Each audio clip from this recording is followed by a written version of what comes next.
Hey everyone, today I'm in Geary, Oklahoma, and we're going to see a particular grave where this town gets its name, and it has an interesting history that's an important part of American history that I think overall has kind of been forgotten about. It's a time period that happened during the Civil War, and it kind of sort of was a battle, more of a massacre, and it wasn't between the North and the South.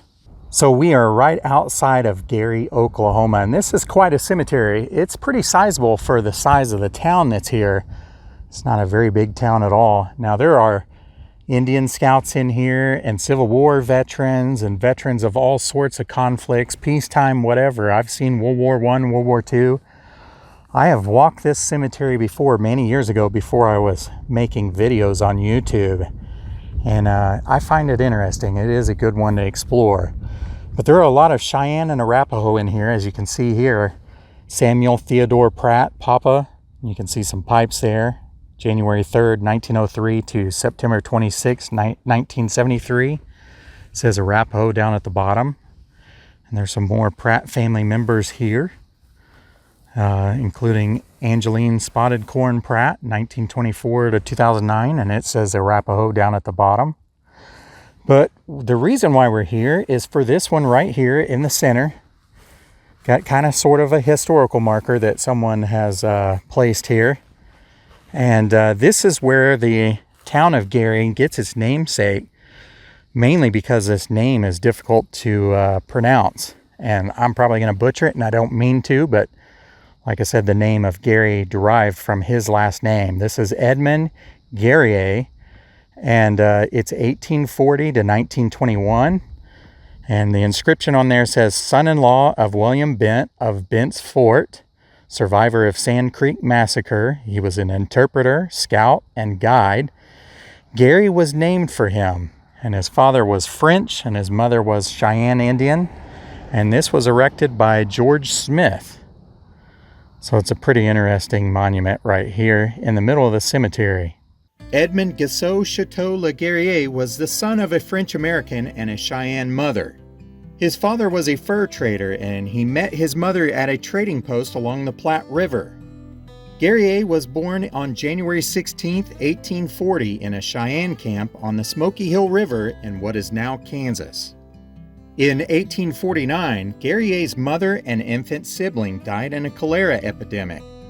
He was then enrolled in a Catholic mission school in 1851 near present-day St. Mary, Kansas. Later on, he would enroll in St. Louis University. After his father died in 1857, he withdrew from the university and returned to live with his mother's family, who knew him as Red-Tailed Hawk. Guerrier narrowly escaped death in the Sand Creek Massacre in 1864. He was able to provide his account of the massacre in English. I was at the time of the attack sleeping in a lodge. I heard at first some of the squaws outside say there were a lot of buffalo coming into camp. Others said there was a lot of soldiers. Before we got outside the edge of the tent, I could see the soldiers begin to dismount. I thought they were artillerymen and they were about to shell the camp. I had hardly spoken to them when they began firing their rifles and pistols. I saw as soon as the firing began from the number of the troops that there could be no resistance, and I escaped as quick as I could. I went to the northeast, and I ran about 5 miles when I came across an Indian woman driving a herd of ponies, some 10 or 15. I got a pony, and she was a cousin of mine, and I went on with her to Smoky Hill. In the years following the Sand Creek Massacre, Guerrier became a trader, scout, interpreter, and a rancher. In 1865, he married a Cheyenne woman named Julia. He helped negotiate several treaties through his skills as an interpreter between the Cheyenne and the U.S. government. In 1868, he learned of some violent raids by a large war party on white settlements in Kansas, and he gave an affidavit to the U.S. military identifying the men who were responsible. He also worked for the Interior Department interpreting for Cheyenne delegations to Washington, D.C. in 1871 and 1884. After the passage of the Dawes Act, he was allotted land within the former Cheyenne and Arapaho Reservation along with other Cheyenne. His land was located in Canadian County, Indian Territory, near the town of Geary, which is named after him. People who were non-French speaking had a hard time pronouncing and spelling his name, and that's why there's a name difference between Guerrier and Geary. Edmund Guerrier died at his ranch in 1921. Edmund and Julia had several children, Rosa, William, and Annie.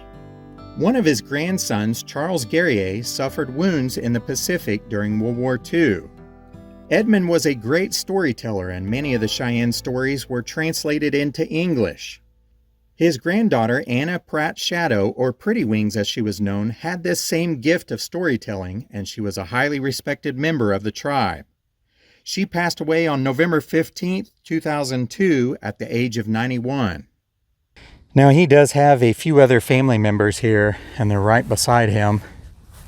We have Nellie Adams, and she is 1878 to June 24th, 1930. And then right over here, we have Julia Bent Guerrier, and it says Uma, 1845 to March 7th, 1932. But you can see some other memorials here that are interesting. Yellow Nose died April 12th, 1924, age 75 years. And we have Head, Limber Head, 1844 to 1927. Rest in peace. He's just kind of right here in the middle and turned a different direction than all the other monuments that are here in the cemetery, at least on this side. So thanks for joining me on this little cemetery visit. I hope you enjoyed it and you learned a little bit of something. As always, I appreciate you watching, commenting, and sharing, and we'll see you guys next time.